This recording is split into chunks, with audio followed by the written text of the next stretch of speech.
So this is gonna be um, just like a live, quick message, you know, a download, if you will. I'm not going to pull any cards. This is all divinely channeled messages that I received, and I just documented them in my phone. So I will be going into my notes and stuff like that. But um, I want to say this, you guys. Please use your discernment, meditate, pray on what you're receiving, and make sure that what you're hearing is actually meant for you. Um, and that you're not just taking on messages and things like that. Because if you're not careful, this type of message in particular, it could cause like some type of paranoia and for like you overanalyzing, overthinking, and stuff like that. So I would highly suggest that um, you know, just use your discernment if you're divinely led to listen to this, because this message is not going to be for everybody. Um, I will also be sharing like a testimony as an example of the energy that spirit was showing me, like how to read it, how to discern it. Okay. So, counterfeits, we're going to talk about counterfeits. And this does not have to be solely in a romantic sense. This can be so called friends, it could be so called, business deals, business partnerships. Some people in your family, like you have to pay attention to people's energy, especially in this time. Um, because I heard the scripture, 1 John 4:1, where it says, "Beloved, do not believe every spirit, but test the spirits by the spirit." And basically, it's that the scripture in itself, it says to see whether they are from God. So you have to test certain people to see what their intentions are, and not testing them like you're setting them up, because that in itself is like a wicked, attempt. But more so like you're paying attention, you're watching, you know, whatever you peep, you're paying attention to people's behavior, right? And the part that stood out to me is because many false prophets have gone out into the world. And every time I read for anyone, when I come on these lives, I always pray over my readings for, my intentions. My intentions are to speak truth.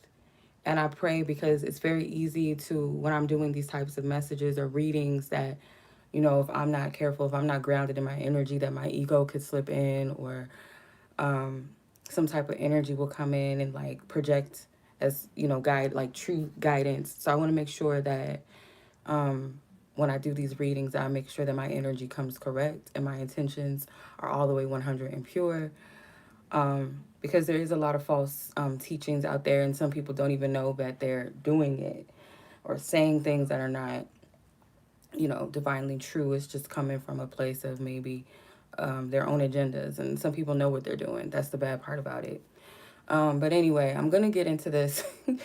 It's funny how spirit like comes to me because I heard counterfeits, and then spirit showed me that meme that I used for the thumbnail with the two Spider-Mans, and I'm getting, initially it came up as like a love energy, like um, someone being deceived.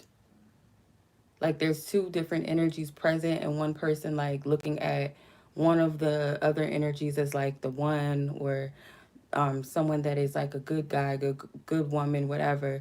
But in actuality, that person is actually false. They're pretending, and eventually they're not going to be able to keep up the facade for too long. Like that's just nature. Like, um, people that are um people that have negative intentions and stuff like that, like especially in the dating stages, like eventually that person is going to show you who they are. Like you'll get red flags immediately, and sometimes you'll overlook it, like, oh, I'm gonna just keep dating them. But trust me and believe, like in at least those first 2 months, that person is going to show you who they are and their truth and their intentions, whether you pay attention to it or not. They might even say it, but it might come in a way that you just kind of overlook it. um but anyway, or you could be the person that's kind of like the onlooker of all of this.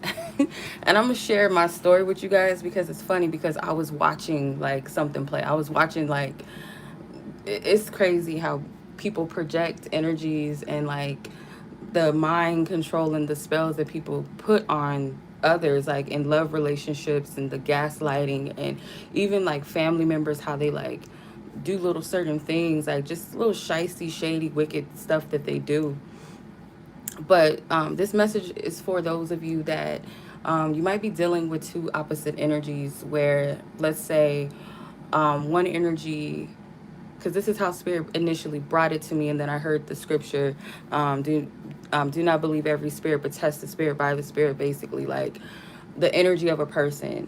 And how you discern the energy of a person is by um, the energy that, that they bring forth. Are they producing good things out of life, or are they living a life of chaos, and um, their life is in disorder? And what I mean, what I say by that is, you're dealing with someone that may be into dangerous things, living a dangerous lifestyle, or mistreating others, or abusing others, you know what I mean?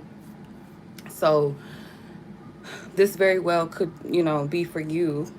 You have to pay attention to people's intentions, especially what happens to your energy. Like, some of these people are energy vampires. Well, I mean, it's a given. Anyone that's doing anything ill-intended, especially purposefully, that is their intention on their mind, is to do things that are underhanded or wicked, deceptive, just operating out of malevolent energy. They're not going to produce good things. And you being attached to that person will also negatively affect you, whether you have energy where all you can do is like put all of your energy into this. You can't focus on other things. You can't live your life, or these people stop your blessings, or they stop you from going after your goals or believing in yourselves. They speak negatively over you. They talk bad about you, or they might, be underhanded towards you, underhanded compliments, um, keeping you in like a situationship, breadcrumbing you. If this is a love relationship, if this is a friend, they just take. Um, it's not a healthy energy, because the scripture that also came to me, how to discern these types of energies. And when I bring up scripture, I'm not bringing it in a Bible thumping sense. I'm bringing it up as, just divine messages, divine symbolism. You take what you will with it, if it resonates with you or not. But the scripture that came to me was Matthew 7 and 16 through 20, which says, "You shall know them by their fruits. Do men gather grapes of thorns, or figs or thistles? Even so, every good tree bringeth forth good fruit, but a corrupt tree bringeth forth evil fruit." So good trees cannot produce bad fruit, right? Or basically, a good person cannot produce things of negativity, right? That's not in their intentions. Not saying that we don't have flaws or whatever, we don't fall short and do things that maybe, we'll regret later. But it's a difference between a kind-hearted person, a person that takes accountability, a repentful, humble person. It takes humbleness to acknowledge your wrongs. There's a difference between that versus the bad tree, which produces bad fruit, which is people that walk in negative energy, negativity, dark energy, ill intentions. They're going to produce negative things in their life. I mean, you're going to see that for yourself. And sometimes you can't see it because they're trying to cloak it. They're trying to hide it. Anyway, so spirit led me to the spider, the animal totem of the spider, and its connections to witchcraft, because a lot of these people, they're using witchcraft, whether it's actual witchcraft, like using certain tools and stuff in negative light and darkness, or they're using like mind control type tactics, gaslighting, shaming you, backbiting, deceiving you through their words, their intentions. So there's different forms of and levels of witchcraft, okay? Using your gifts, using your power, or tapping into dark spirits to gain power over someone is witchcraft.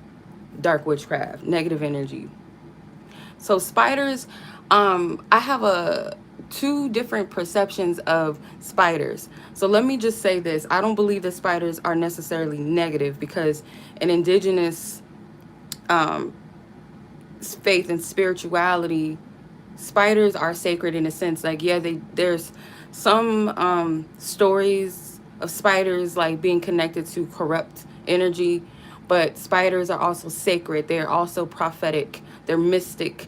Um, Weavers of fate. If you think about the dream catcher kind of looks like a spider's web, which is meant to ward off negative dreams in the dream space, or to capture your nightmares and things like that. It's not a negative totem. But in some cases, in some historical cases, spiders are used for demonic purposes. And that's what Spirit was leading me to, because the Bible also talks about the animals being divine messengers and them teaching us. Um, that's that's a scripture as well, talking about the animals and how they teach us and pay attention to them. So not all animals are bad. It's ironic how, ironically, all animals that are black, they're associated with evil. Ironic. We can go into that another time, but it just so convenient that all the black animals and beetles and insects or whatever are always associated to something negative, but in other cultures they're sacred. Like black cats, I don't see them as bad luck. Some cultures will teach you that they're evil and all of that conveniently, just as crows and ravens are. Some see them as evil and death lurking and misfortune on the way, but in some cultures, most cases, they're prophetic birds. They're a heads up of prophecy and things like that. So gotta know how to separate the energy. But the way the Spirit brought it to me was with spiders. Spiders are connected to shape shifting. I've noticed a lot of people mention this, that when they see certain insects in their home, they don't like that. It's like a heads up that it's like some type of energy around. Because people have the ability, we all have the ability to transform into other energies, or um, we can represent different things. I'm pretty sure that I might come to people as a dove. Like somebody might see a dove and it might remind them of me or something, because that's connected to my name, so that's a given. Or maybe a butterfly or something. I don't know. Maybe an elephant. Like these are animals that are connected to me. But for other people, like some people might be like, oh, that's my grandfather, or that's my sister, blah blah blah. Manifesting is the blah blah blah. Like even if you're living, you're still living. Like certain animals are connected to you. So people that have spiritual abilities and gifts, they know what they're doing, or spirit will show you like someone is surveillancing you energetically through like a fly or a mosquito. They'll usually come in like insects that we that we deem as annoying, like moths and stuff, like annoying insects and bugs. They'll come to you in those types of forms. Those are surveillance spirits. Those are shapeshifters. So the whole uses of that, like in some historical things that I've looked up and that I found, witches used bugs and insects as ways to get into people's houses. And that's why I'm very discerning. Like, I don't always kill insects and stuff. When I see them, if I can catch it, I'll put it right back outside. But in some cases, I will feel led to smack it if I can. If I can get you, I'm smack you. But so I'm getting something with spiders. Um, some of spiders are also known to be familiars for some witches to carry out spell work, which didn't sit well with me. And in culture, the weavers of illusions is what they're called. Spiders are called the weavers of fate and illusions. And I don't like that word, illusions. So some people are dealing with counterfeits, or you're an onlooker of someone dealing with a counterfeit partner, which I like to call karmics and stuff, or family members or friends or something, where they're like putting binding spells over somebody and painting illusions. And like I said, I'm gonna share this testimony with y'all because I'm gonna give you like a practical, real life type of way that it works. That's not like tapping into like, oh, they're using candles and they're going to paying for spells. Now I'm gonna show you like how people use their will and intent, their energy for bad. I'm gonna show you like I'm gonna show you a representation of that. But I feel like a lot of these counterfeits, they're using their intentions to kind of keep you stuck in their web. So spiders also represent the divine thread of fate, like I said. So it's not necessarily a bad notion, but some of these counterfeits, they're trying to twist your fate. They're trying to bind you. And there's so many ways that counterfeits do this. Like if this is a romantic partner, they use like mind games. They use like certain words and phrases to like confuse you or build up hope. Others, they'll sleep with you, sleeping with you, kissing you, touching you in a certain way. You just gotta be careful of the intention of the person, especially if they have like succubus or incubus energy. You don't want to sleep with them motherfuckers. Like you don't want to get locked down by their energy. I feel like too, like these counterfeits, they are deceiving people on the internet as well. Because when I saw the word web, like the World Wide Web came up, these are people that are also deceiving people online.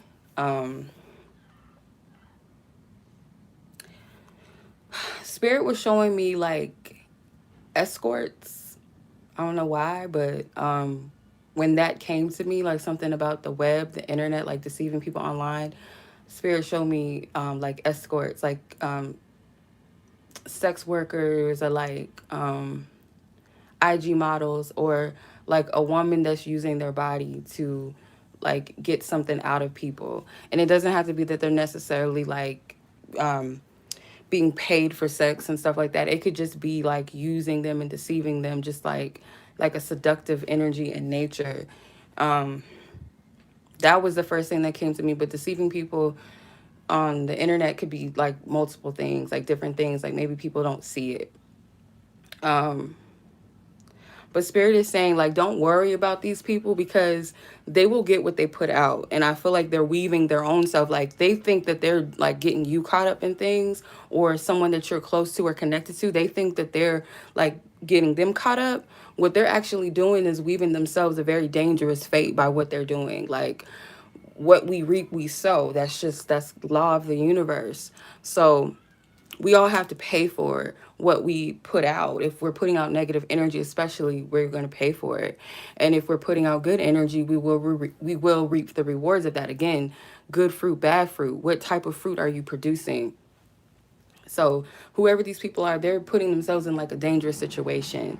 And that's why I say, for some of you, I do get like these people might live dangerous lifestyles, and it's not meant for you to even partake in that, or Spirit is like protecting you and sparing you, or someone that you're connected to, they're being warned or they're being spared. If they're not dealing with this person, they're being spared. But if they're still dealing with these people or this person, if it's a romantic energy that they're dealing with, or if they're dealing with multiple people, it's like this person they're living a dangerous life, whatever that might be. The scripture that came to me, because I always want to confirm what I'm saying with scripture. I don't want to just be coming on here just saying whatever.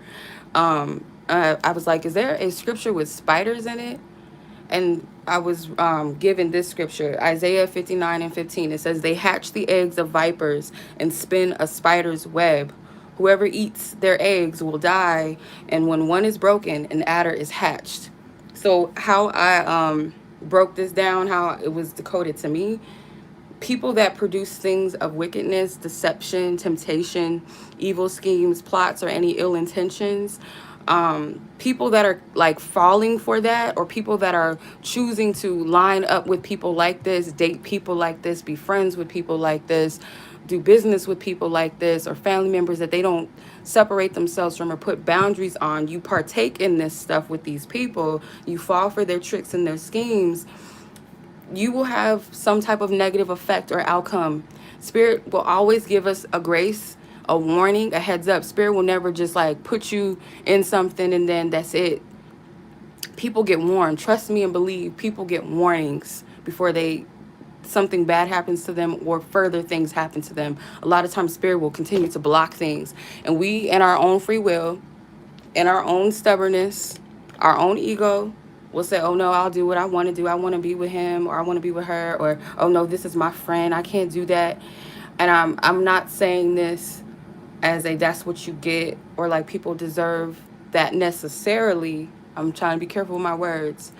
But it's like a thing where, let's use this as an example. Let's say someone is connected to a friend that is in the streets, has ties to gangs and all of that. They live by the gun, therefore, you know the saying, you live by the gun, you die by the gun, right? And let's say you being connected to this person, being friends with them, being a lover of theirs, or even a family member. This person is like, I'm about to go to a party, you coming with me, blah, blah, blah. And then spirit is like, don't go to that party. Or something in you tells you don't go.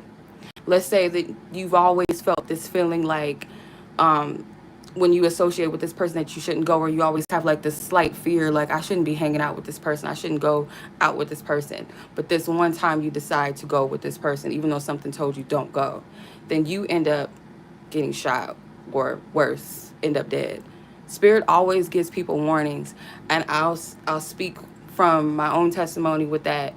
There was a friend that I had, and I spoke about her before plenty of times, because this is tying into this energy, like as an example, as a testimony, I'm sharing this. This friend that I had since childhood, she lived a dangerous life. She was selling her body. I would go to jobs with her to like look out for her and sit in the car and stuff like that. Who knows what could have happened? Who knows what could have happened doing that? I would go to certain places with her, go meet up with people with her that she just met online. Sometimes she wouldn't even tell me certain things. She would like withhold information. That's the type of people I'm talking about. Not to shame her, but I'm using that as an example, as a true testament. Those type of people will get you in trouble because their intentions are not good.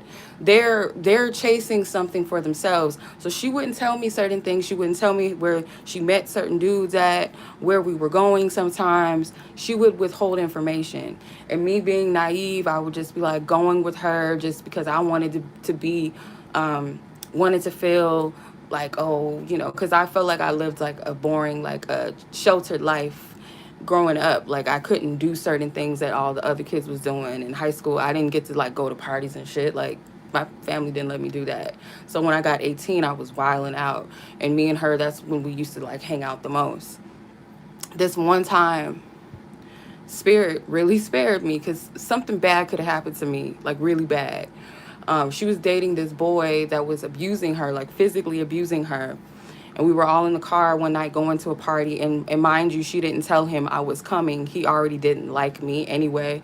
He always made comments about me and her, like probably doing stuff together. And so he always had it up in his mind that I was an enemy. So he didn't like me. She didn't tell him, strategically didn't tell him I was coming. She lied to me and said he knew we were going out, we were hanging out or whatever. I get in the car with him, her, his friend. Me and his friend are sitting in the back seat. My friend's driving, and the boy is in the passenger side. He starts beating her while she's driving. So she pulls over, gets out the car, and she's like, well, just beat my ass then. And they got out, and he was just beating her ass, like she said. And then I got out, his friend got out to stop it. And I told him, don't put your hands on my friend. And me and him, at that point, it was like a standoff in the car. He kept looking back in the back seat, like giving me the evil eye. And I was seeing the demon in him. Like nigga was possessed at that point. He was gone at that point. And he kept calling me bitches and stuff. And I kept telling him, stop calling me a bitch. Like it was irritating me. Like he was sending energy by calling me a bitch, because I hate when men say that to women. And I felt it. I was getting heated when he said it. So we pulled over to a gas station, and Spirit was like, this is before I got into spiritual things and all that. I was still kind of like out doing stuff that I had no business doing in life. Dangerous things in life. Because I didn't have any direction. I was lost. I didn't know what I was doing. Yeah, my dad was trying to call me. Spirit was telling me to get a cab. Like, take a cab home. And I wasn't listening, because something told me, like, because I had enough money to get home at the time. I wasn't far from my house, so it would have been nothing to get home. I did not listen to my intuition. She was begging me to go with her to the place that we were supposed to go, this party or this club or whatever. It was like a bar or something. And she was like, just come back with me and we'll ditch them. Mind you, the guy took her keys, so we couldn't just leave them at the gas station, because if that was the case, I would have been like, let's just go. And she was like, well, so and so, he has my keys, so we couldn't leave. So I got back in the car, um, discarding my whole intuition that told me to go home from the gas station, call a cab, and go home from there. Instead of leaving with them, I didn't listen. I got back in the car. The dude looked back at me again and called me a bitch. And I said, don't call me a bitch. And I pulled out my knife that I had in my purse, like a little pocket knife that I had. I pulled it out and I said, don't call me a bitch. And he looked at me dead in my eye. He looked me dead in my eye. He pulled me by my hair and punched me in my eye. I couldn't see anything. All I could do was, like, I knew that I had my phone in my hand. I had the knife in my hand. I think I even dropped my knife. I don't even think I kept that knife. I think I dropped it. I could remember to pick up my wallet and my phone. I left my high heels in the car. Couldn't see anything. Like, fuck it, fuck those heels. I couldn't see anything. I ran out of the car. We were at the gas station, so I'm just like screaming because I don't know what the fuck just happened. Like, it was like it happened like that. And I heard a girl was like, get in, get in. I can't see her. And that could have been dangerous too, but it felt like, okay, no, you're okay. So I got in the car with the girl and the guys. They drove me to their house and they said, do you want to call somebody to come get you? So I called my aunt in the middle of the night. My aunt was pissed. She was pissed. But just those types of things. And mind you, this so-called friend that called me her best friend and all of that, she never apologized for that. She protected him. She was hiding for weeks from me, my aunt, because my aunt wanted to beat her ass. I'm going to just be transparent. My aunt was looking for her for like a few weeks because my aunt wanted to whoop her ass. But that never happened, and that wasn't supposed to play out like that. That was just some drama. But she never really fully apologized. She tried to excuse it and be like, well, he did this to me, and I was scared, but still couldn't apologize. Like, I'm sorry that happened to you. I'm sorry, like, I put you in that predicament. And at the same time, like, that was me being disobedient to my own intuition because I was led to go home and I didn't do it. So, I put myself in that. But at the same time, it's like, okay, that was your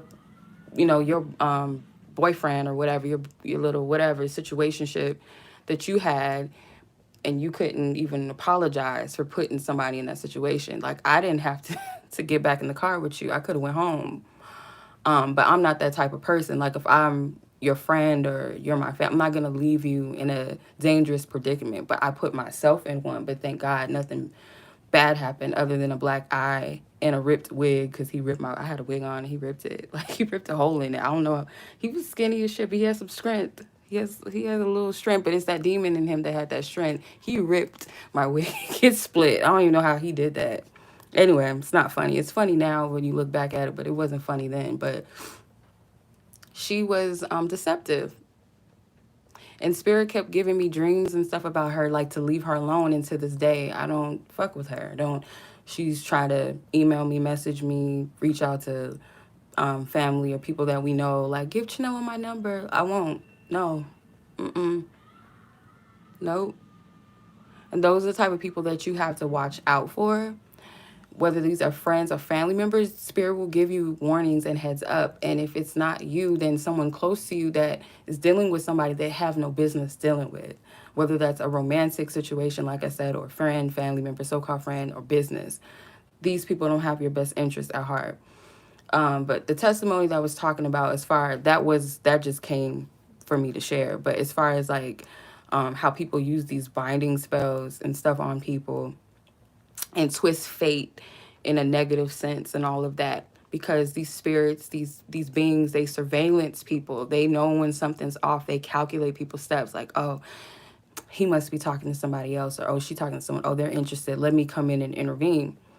Okay, so here's the testimony that I want to share with you guys, because usually when you think of binding spells, you're envisioning a person petitioning something or doing some type of jars, using candles, some other stuff. No, this can be done with your will and intentions as far as like just things that you do.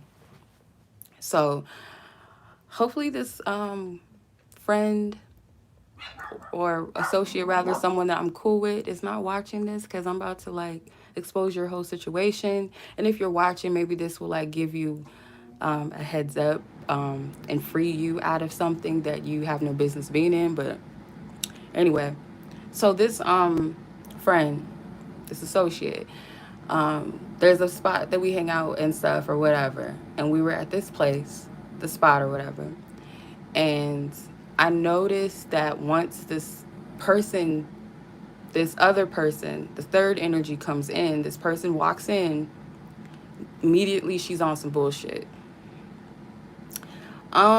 This candle, I got it from the House of Intuition. I think they have a website. Of course they have a website. I don't know if they sell the candles, but they have like all these tarot candles. I thought it was cute and I liked the star when I was drawn to it, so I got it.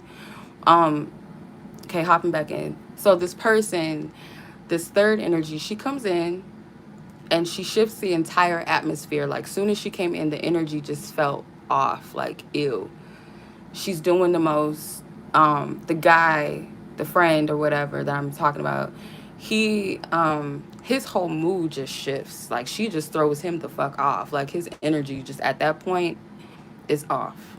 Like, he was like chipper and shit, and like, you know, shooting the breeze with everybody, and you know, enjoying himself. And as soon as she comes in, she just throws his whole attention off, and he's like worried, triggering him. I feel like he was jealous because she was talking to some guy or something, or she showed up with a guy and she was like using him as a prop to get under my friend's skin.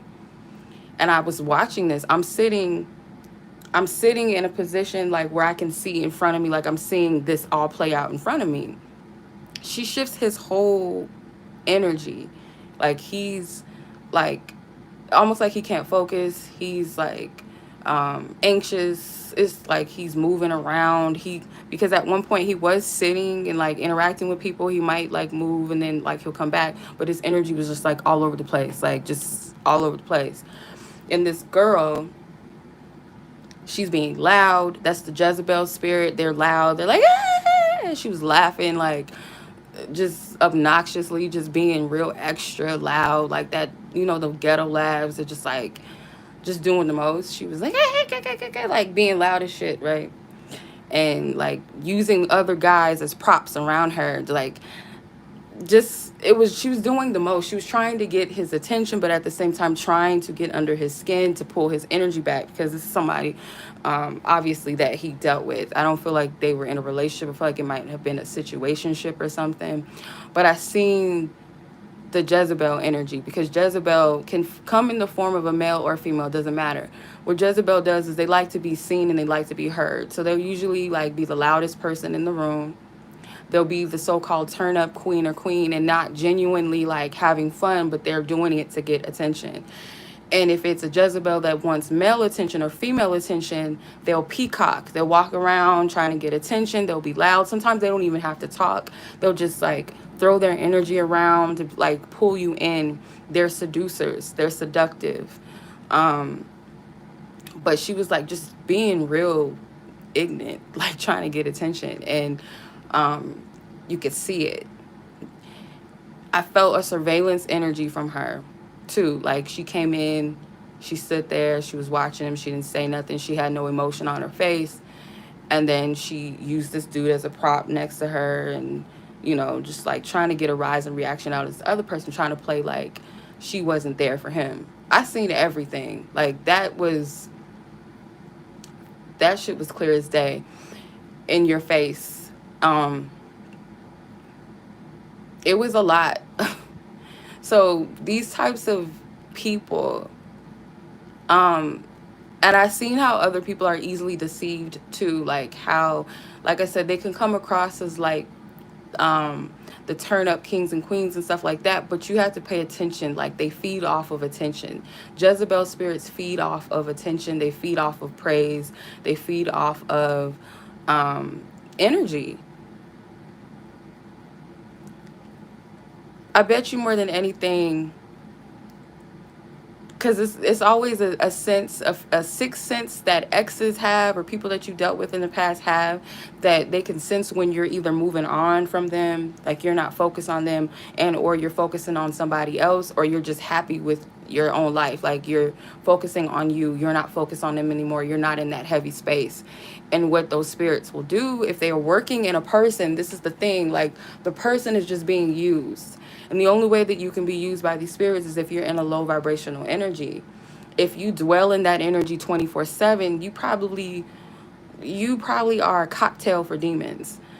If that's your vibe, like you're just a low vibrational person, you play with death, you play with sex in a dark way, you live a promiscuous lifestyle, you play with drugs, um, you're abusive, you're self-harming, like that's like a person that doesn't care, they don't have self-love, they lack in self. So these demons, they are houses and dwelling places for these people. Unfortunately, that is what it is. So they may not have a full understanding of why they do the things that they do, but when you put yourself in a certain energy, a vibrational energy, especially a low one, you're going to attract those types of spirits and beings. And unfortunately, things happen to you in those spaces. And that's why Spirit is emphasizing to whoever is meant to take this, you have to be discerning of the people you're with. You have to be discerning. And a lot of people have been spared a lot. And it's getting to the point where it's like, okay, you need to redirect your energy. Is this really someone that you want to be friends with? Is this really someone that you want to be in a relationship with? Is this really someone that you want to do business with? Is this family member have your best intentions? Um, I can't count how many stories I've read of women that don't listen to their intuition, where they don't get out before it's too late, or they were led to leave somebody alone, and then this man, they fall for the scheme. Oh, baby, I'm sorry, and blah blah blah, and then they end up going back to that person, and they end up dead because they trusted that person when their whole intuition was telling them to cut these people off. Spirit does not put us in any situation without warning or heads up. That doesn't ever happen. Like Spirit always will give us warnings about things or people. So I would hope that we would take heed, and it's not as heavy or as dark as being hurt in that way. Sometimes it's just this person can ruin your reputation just by you being associated to them, or this person can give you some type of sexual transmitted disease. Sometimes it could be um, it this energy spreads like wildfire. So whoever else is connected or attached, they will get some type of effect. It's just what it is, and that's why you have to separate people that are not of your highest good out of your life, and you're protecting your loved ones. Because I said to myself, with that friend that I had, the girl that I was telling you about, I was still young. I was in my early 20s, and I had a baby. Like my little girl, she wasn't even 5 yet around that time. She wasn't even in kindergarten. She was still a toddler. And I had a dream about me dying while I was hanging out with that girl. And that was my warning, like to leave that girl alone. Because I'm like, I have a daughter, I have a baby. So my desire to like keep this friend in my life and party with her and stuff is not as important as me being here and me being a mother to her. Because that would be unfair to her if something ever did happen to me, or if I got into some type of predicament. And this friend was like using my ID when she would get pulled over by cops, when she would be caught prostituting. She would give them my name, not my ID. She would give them my name. She would give them my birthday because she knew my birthday. Our birthdays are kind of similar. So she would give them my name, everything. She was a cold-blooded person now that I think about it. And that's what these people are. Their intentions are not good. They don't have your best intentions at heart. They're only thinking about themselves. They are not thinking about anybody else around them. So for some of you, it could be a partner. And if you're dealing with a partner like this, it's like they don't want you to be happy. They don't want you to have anybody else. They want to reap the benefits of your energy. Or if you're paying, you're buying them things, you're taking care of their rent, or you're giving them a place to stay, or they're using you for sex for other things and all of that. You gotta be more discerning than that. Like, is this person more important than my well-being, my mental well-being, my spiritual well-being, my emotional well-being, my physical well-being? um yeah, because it's like a lot of women, or men too, men get set up by these women nowadays. Like, it's just like people need to be careful, and I'm not saying this to promote fear. It's just I'm showing you how spirits work, how energy works, and sometimes it's dangerous, and how other people can be affected by it. One woman's choice to be with a man that's beating her up and abusing her, or some type of pedophile because she doesn't want to be by herself and she has daughters in her house and she's living with this man that's a predator. Because of her choices, her daughter gets affected by that, as an example. And that's a common thing that happens. These women, they don't do background checks, they don't consult God or their spiritual team, their angels, they don't listen to their intuition, they don't pay attention to the red flags, and they move these men in their houses, and then they have kids or they have daughters, and these predators prey on their kids. So your bad choices and decisions affect the people around you. So that's why spirit is saying to be discerning of the type of people that you allow in your space. And a lot of you, be grateful that things did not work out with certain people. um yeah, some of them blame their kids. Oh, well, you shouldn't have been wearing them shorts in the house, and you should have, like it's just really sad. Like, you don't see the predator, but you're like coming against the child that was harmed, and you talking about you shouldn't have wore this, or you fast, or you did. Like, it's sick. It's sick. And some moms have enough sense to, like, um you know, put their foot down when stuff like that does happen, and not take it. Because, we can go against our intuition sometimes, and then we can see something for what it is and be like, why didn't I see it before? And then cut it off at the root. Cut it off at the root and stop it. And some people just continue to just keep going with it. Um, you do not want to be karmically attached to anything or anyone that does not have your best intentions, or anyone, because it's not just you. Trust me, it was not just you, and it probably was other people in the past that they were also doing bad things to or getting over on. It's not just you. Trust me, you're not the only one. If someone is a bad fruit, they produce bad fruits. It's just who they are.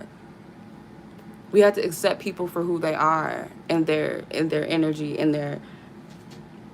So spirit was like showing me, like, are you really sure you want to, like, you sure? Because, like, look at this, like, you sure?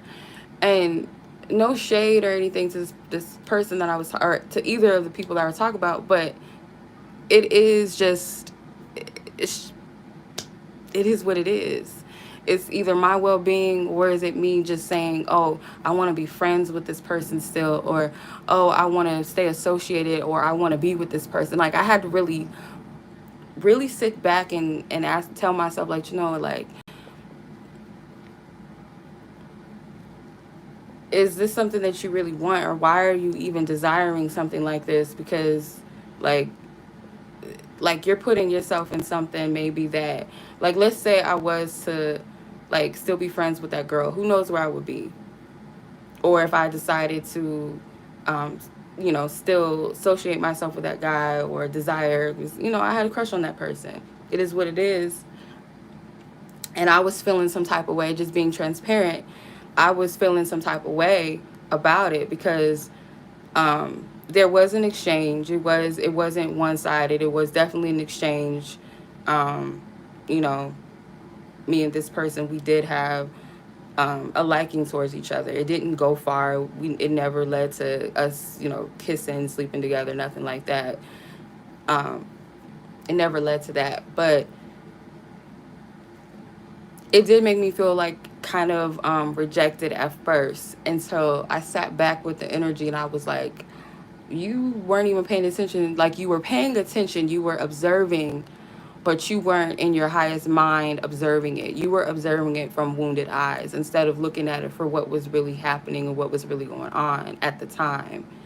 So when I took, because I already felt like the energy of that third person was dark. Something about her energy was always off. I always would feel weird when she would like be around and stuff, or be around. I just, something about her energy just wasn't right. But it is what it is. I did feel rejected. I did feel like played a little bit in a sense, or like I played myself and stuff like that. But then when I sat with it, I was like, no, that was kind of like a glimpse in spirit, like asking me, Shanoa, is this something you really would want? Like, if it was to go that way, would you really be happy?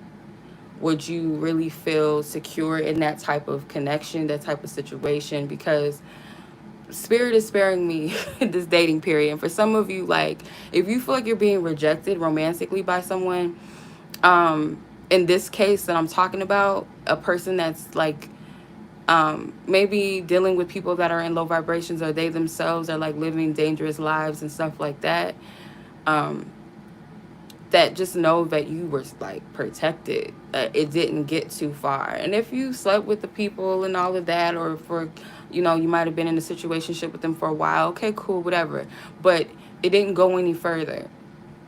So that's the good thing. And like spirit will block things that are not for you, and sometimes our free will be like, I just want it, and then you'll override that, and spirit is like, okay, well, you were warned, you had the heads up. Because people will show you who they are. They will show you. They will show you what their intentions are, sometimes without even saying it. Like, they'll tell you. Um, it's up to you to make that decision. And yeah, I'm grateful that it didn't go far. I'm grateful that it didn't go far with that person. To Especially since I've been choosing abstinence for like 5 years almost now. Just imagine if, like, let's just say this, like, if you've been praying for a divine counterpart, divine love, and stuff like that, and spirit keeps blocking people from coming in, and you're looking at it, because this is like my testimony. Like, I would look at it as like, oh, I'm just gonna be single forever, and this friend, she's in a relationship, this one's married, and I'm still over here. But I had a lot of healing that I had to do, and still healing. But I feel like there will be a time where spirit will allow it to happen when it's supposed to. But just imagine if I was to like break that covenant, that promise that I made to myself, that I was not going to give myself up to anyone that I was not going to be with, that I knew that was not it, that spirit did not give me the green light to sleep with.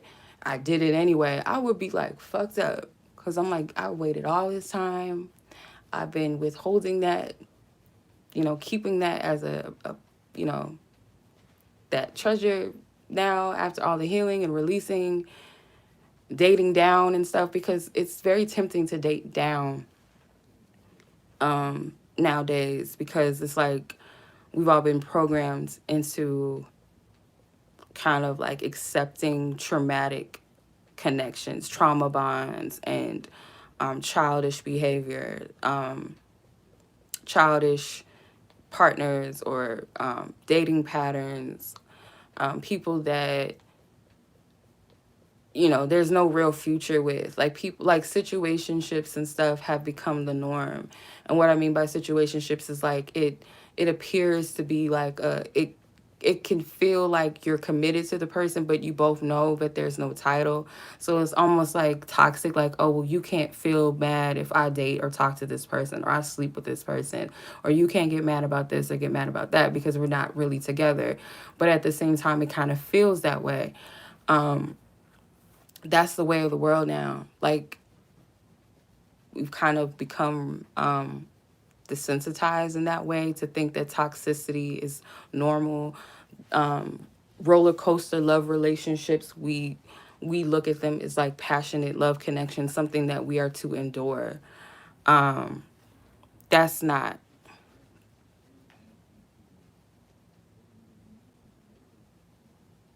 Yeah, I feel like um it's it's more of a self-love thing when you deny yourself of putting yourself in situations that you're not going to be happy with later for the sake of the now, or because of what you think or how you feel now. And this is why I always tell people when I do readings, when it comes to love, I always tell them, like, you have to invite God, your creator, your angels, your team that loves you and has your best intentions into your life as far as making decisions. Because spirit will show you, if you ask God, hey, should I date this person? Spirit will show you, like, in so many cases, in so many ways, whether you should or you should not, whether the person is the confirmation by them showing you who they are. Like, a person's going to show you their intentions. It might take a day or two, but usually something within you will see past the facade or see past the projection. And if this person is not projecting, they're just being themselves, sometimes we can project our own desires onto people. That's what I was doing. I was projecting my desires onto men and what I wanted to see in them, and maybe even their potential, what I could see in them, but they weren't living that out. Definitely weren't choosing to. It's almost like they was like, nah, I don't want to be that type of dude. I want to do this. And my dumb ass was like, well, no, there's no well. Like, either you is or you ain't. And yeah, many are called, but few are chosen. So that's another thing too. Like, you can be called for greatness or to be something, but if you choose to still be in your fuckery, you don't choose evolving, ascending and growth over like temporary energies and where you're at in your shadow, then you know what I mean. I wouldn't have dated me 10 years ago.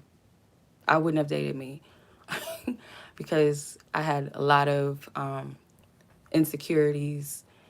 I had a lot of toxic ways about me, very insecure person, lacked in self-love, wanted to be accepted so bad. No, if you are like a divine masculine, I wouldn't suggest that you would have dated me 10 years ago. Like, I'm being transparent. I was not ready for growth. I wanted to be accepted in a way by any means. I had no direction in life. And I'm glad looking back that even in my toxicity that I was being protected and spared so many times. It took that one instance with my friends or so-called friends, boyfriend or whatever you want to call him really, at the time for me to like shift my whole energy and stop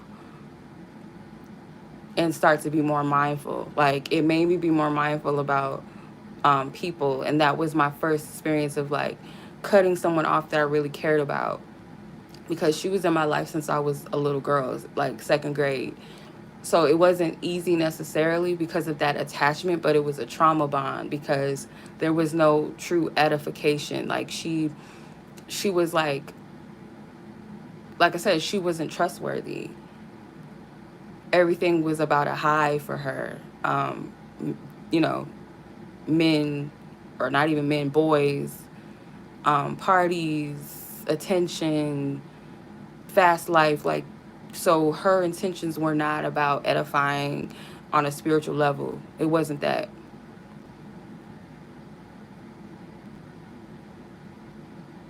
And me feeling like I feel like I was late in life. Everybody else was like, ahead of me and doing this and hanging out at parties and having boyfriends and doing this and doing that. And I felt like I was like a square. Like, I feel like up until 18 years old, I wasn't, doing things. I was sheltered. I had a very protective family where I couldn't do what I wanted to do. I couldn't like go out and go to parties and stuff with and my friends in high school and stuff. I didn't have that opportunity to do that. So when I turned 18,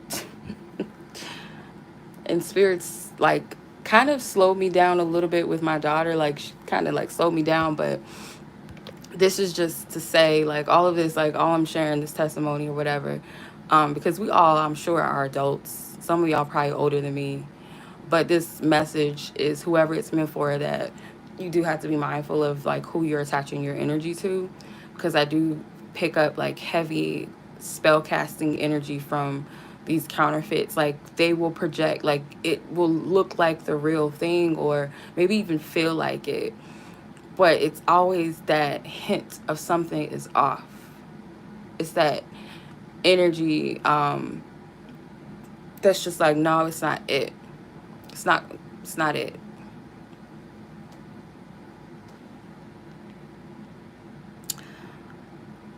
Yeah, so just to summarize this, yeah, just be mindful of projections and these counterfeit energies, because it will look like the real thing, and sometimes it's our own projections. Sometimes it's not even people projecting. Sometimes it's us, or it's a mixture of both.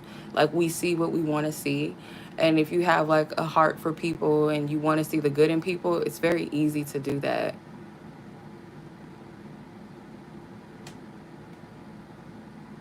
Yeah, that's one thing too. Sis, she said the way I know that they are off is they are never content or happy, like they can never chill. That is so true. Okay, just again as an example, a testimony again with that friend. She was never like the type that you could just like enjoy the day with and like not have to be doing something constantly, like um everything was about hitting dudes up and meeting up with guys, and like that was her thing. So like it couldn't just be us. Like we would have our moments where we would like chill and do like girl stuff together, but it would always be like, oh, I'm supposed to be meeting up with this N word, blah blah blah, you coming with me, blah blah blah. It was never like a moment where we could just be at peace and just chill and like, you know what I mean? Like we had those moments, but it was always like some drama in the background. She always had something to do, like something that it's just like really. And romantic partners, some people like drama and toxicity. Like they like those types of women or those types of men that are filled with drama, that like to play games, be toxic. People like that stuff. If they're in that energy themselves, like they like that type of energy. So me being a person that likes my peace, I do not like drama. Like I don't like all those up and down roller coaster energies. Um, I was in a relationship like that in the past where it was just nothing but drama. It was a whole bunch of back and forth stuff. We would like play games with each other. It was a lot of lies, cheating and stuff. I don't like that type of energy. I like my peace. I like consistency. Like I don't like all that drama. So um, that's how you know. People, like sis said, that was very telling. Thank you. People that are not at peace with themselves, they like drama, they like toxicity. They have, sometimes they even have to create it. Um, in my woundedness, when I was like insecure and jealous and stuff and thinking, you know, the worst, that men were doing this, doing that, even though in some cases they really were doing it. But it was like I would add extra drama by who is this girl? Because I was trying to test to see, oh, does he really like me? Or does he really love me? Is he really blah, blah, blah? Like, I would do, like, immature stuff just to feel validated. And that was the wounding. So I had to heal from that, too. So if you are dealing with people where, let's say you're the opposite, you want to be in a relationship or a friendship or a family dynamic where there's trust, where you're clear on things, where there's peace, there's no drama, there's no toxic. Like as adults, it's getting to the point where I don't understand why some adults just can't be real with each other and just be straight up and authentic in what they're feeling, what they're thinking, without all the extra stuff, without playing mind games, um, and all that. Like I just don't get it. I don't understand it. I don't understand it. Um, some cases, some people don't have the capacity to do that.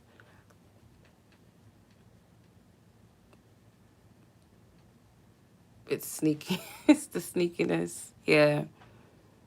Yeah. And like men that are not secure in themselves, I'll use this as an example because I feel like I'm always um, excluding the men, but it kind of feels like I'm man bashing, but I'm not. If it applies to you, if the shoe fits, you know, heal. We all got to heal. Like, I feel like the men that like the drama filled females, it makes them feel like they're wanted. But the catch is though, is like you're really the one that's getting played because Your energy is being fed off of. You feel like you are in control of that woman or that female because she's showing a reaction that she's jealous. In some cases, yeah, it is that way, that, you know, these men are dealing with heavily insecure females. But then there's also those that are very manipulative, and they use certain tactics to like make you feel like you're the man so they can reel you in and really have you by the balls. Like, that's how it works sometimes. And that night, again, I'm not trying to like um talk about anybody. This is a testimony, and if the shoe fits, homie, I'm just saying, that female that night, she was playing the shit out of this friend I was talking about. She's playing him. She shifted his own energy. She was holding him by the balls. Like, it wasn't the other way around. It's kind of like it's kind of like the Delilah and Samson. Oh shit. Thank you, sis. Like, look, we right on point. Sis said, I dated a man who put a ring on my finger and he had 25 side chicks. Damn. While in the NFL, even flew them out. I dropped him so fast, even gave him the bareback he won from the county fair. He got set up to be robbed at gunpoint right after I left him, and he lost everything. I was just about to talk about the story of Delilah and Samson. So the story of Delilah and Samson in the Bible is, and these are a lot of these types of females. These females like online, and you're kind of tying into what I was seeing with these women on the internet that play men. They use their bodies, they use their beauty, they're spell casting. A lot of them are physically beautiful, but their insides are rotten, and a lot of them that are they look physically beautiful. It's a lot of plastic surgery. It's a lot of makeup and all this like extra shit. Or some of them, it's just like they're putting illusions. They're casting a web of illusions over you. Like that what's that girl's name? Selena Powell, I think her name is. I'm not trying to talk bad about people, but I'm using this as an example. Like, to me, she's not attractive. Like, she looks like, it's a saying that they have now. They call them sex bodies, where it's like pinup, like not pinup, it's like blow up doll bodies, like these fake prosthetic like looking bodies now. But to me, she's not, like, if she didn't have no makeup on, I don't think she would be pretty. And maybe I'm looking at her in the spirit realm. I'm looking at them in the spirit realm, and she looks like an old lady. She looks like a hag. She's not particularly pretty aesthetically either. It's kind of like I said, she looks like a cartoon. She doesn't look like a real person, if that makes sense. A lot of these women, they look like Jessica Rabbits. Like, it's like, why would you want to have sex with a cartoon? I don't get it. But, you know, I don't know. Like, we live in a strange time right now. So I can't say, but it's like she puts spells on these people, because I be thinking like some of these men, like, y'all just, and y'all know what the fuck she does, like the stuff she's open with, what she does sexually, and she's just disgusting. Like, her energy, at least her spirit is vile, it's gross. And these men, and if you look at them, some of them, most of them, they're not really all the way there. It's almost like they are already in a place of being put under a spell. But it's like men that don't know their power, though. So they're easy to be used. They're receptible to being used. So the story of Delilah and Samson in the Bible, Samson was like a very God-fearing man. He was very devoted in his faith. He was depicted to be like a very strong man. Delilah didn't fuck with no like low-level men. She would go after men that were of either high profile or just very strong men, and that's how powerful her illusion, her spell casting was. So Delilah gets close to Samson. Samson is like devoted to this woman. He's in love with this woman, and she gets to him. She gets underneath him, and she gets close enough to find out what his weakness was. And his weakness was, or his strength actually, she got so close to him for him to expose or to be vulnerable enough to share what his biggest strength was. The strength was in his hair. And this woman knowing what his strength was, she tells it to the people. A lot of these women, or these men too, but I'm talking about these women, I'm exposing them too, are agents. They are like reporters. They report back to someone, because it's all about your demise. And for some of them, it is like their own selfish thing, it has nothing to do with them being used. And then when I say agents, it doesn't always have to be like people around that don't have your best will and intentions. Sometimes they're agents of darkness, period. They're there to he didn't need the warnings. That's what I'm saying. Like, these people, they get to you. They know how to get in your mind and stuff, and they trick you. The warnings, you said 3 times. Yeah, we always get a heads up before the ultimate betrayal. But Samson's ass fell for Delilah's sorcery, her witchcraft, her sympathy witchcraft, um, her manipulative tactics to sell him out to the next highest bidder type thing. And a lot of these men, they get played. Their whole life either falls apart. They lose good things in their life. Some of them, it might be they lose scholarships, they lose jobs, they lose their wives, they lose their life. Some of them, their money. There's a story that I was drawn to.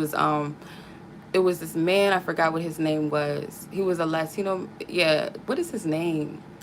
Shit, I don't remember his name. Anyway, it was him. He had to fake his death because his wife was plotting to kill his ass to take his money. So I was watching this story. It's on YouTube. You can find it. I really cannot remember this man's name for anything. He had some money, I'm assuming, because he had enough money to start his own gym. And the woman that he met, she was from Mexico, and she met him at a party or whatever, and she stepped on his toes with her high heels. He said it was so painful. Like, this heifer stepped on his feet, or with her high heels to get his attention, he said. And that's like, she kind of like bulldozed her way into his life. She was attractive. He says she was, very beautiful. We danced all night, blah, blah, blah. She was a good dancer, like charming, spell casting, right?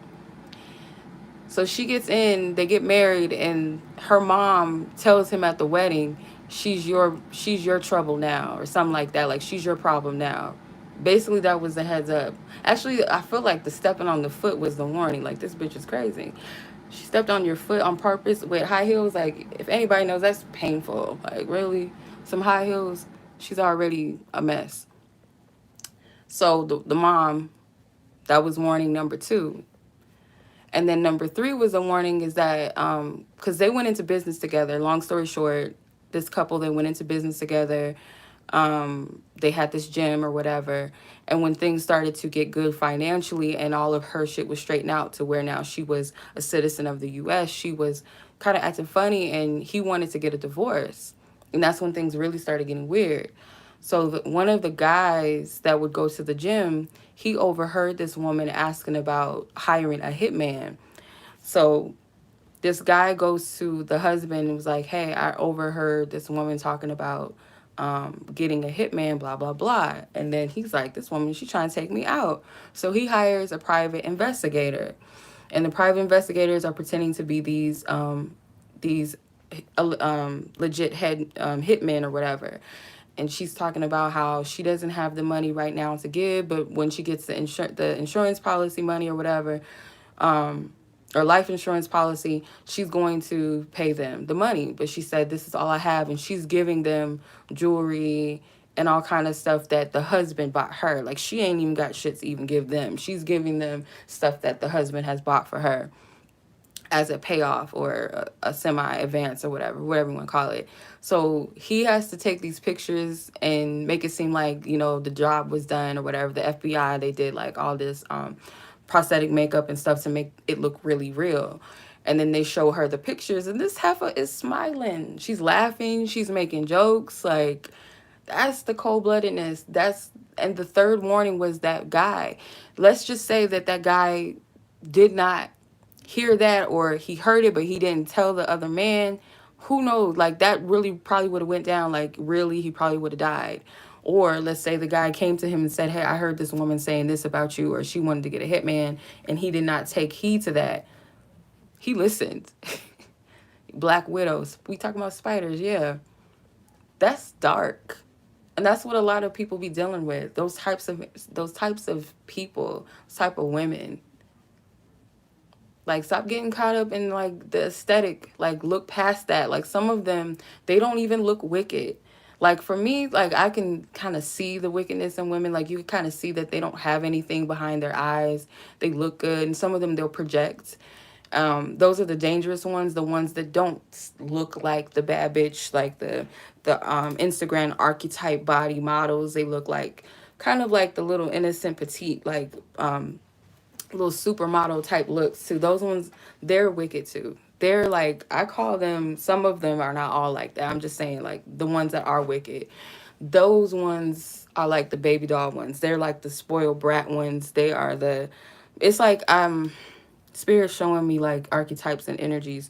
So like the ones that I'm talking about, they look innocent in a way.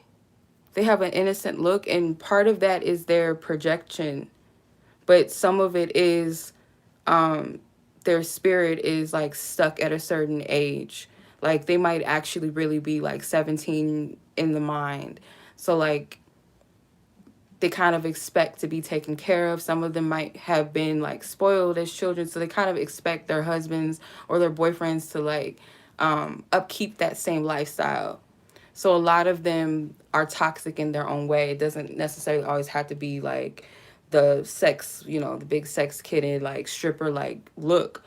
Those ones are a little more easy to spot because like they're putting it out on Front Street. So it's kind of like you already know, like, okay, or expect that they would be, about that type of energy. But those that are unsuspecting, those are the ones you got to watch out for the most. I'm just saying. Just a heads up. Just like I be warning women about these hotep dudes, like, yeah, they know how to like talk about everything under the sun in the universe. They know all the codes of the universe, but they ain't shit. They just trying to get some ass. Those two, oh beloved goddess, queen of the moon looking asses. You gotta be careful with these people. Like those are the worst ones. Mm-mm-mm. Yeah. But yeah, this is just a message. And I will say this, these people, they will expose themselves, or their, the things and the people that are around them could also be your warning as well.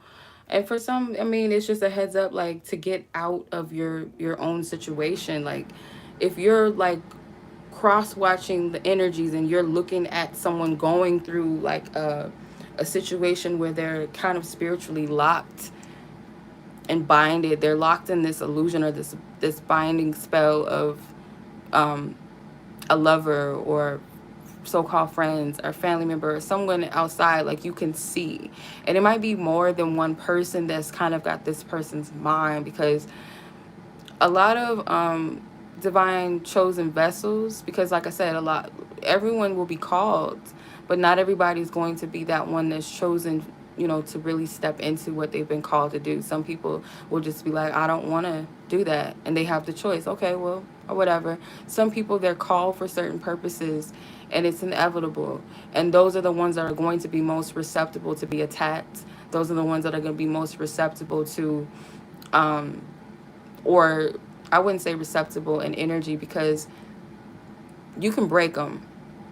See, when like you have the spirit of divine energy within you and you walk in that light, and when you don't know it, it's dangerous. When you don't know your divinity, you don't know your light, and you're put in a den full of lions, meaning people and things that don't have your best interest, that can destroy you. But when you have that divine light, they can't touch you.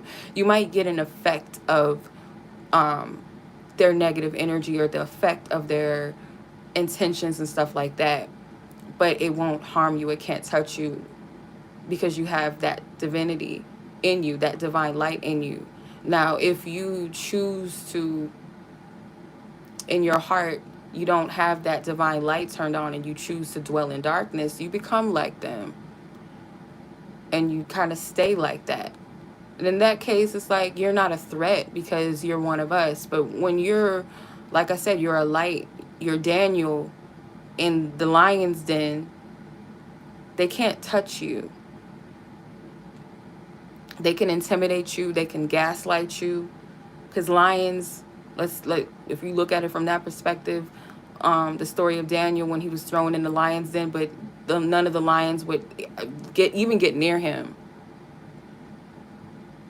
Like they wouldn't even touch him. They couldn't. That was the divine in him. That was the divine protection around him. Like, you can't touch him. So you could be amongst the lions and be intimidated and all of that, but they can't harm you. They can't touch you. You're most susceptible to attacks when you walk in your divine light, because you're a light amongst darkness.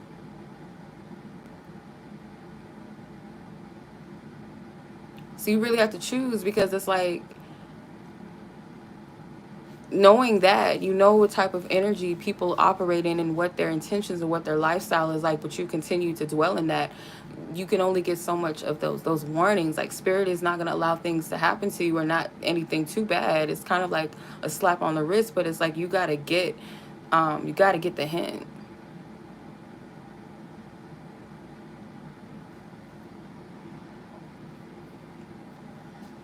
hmm.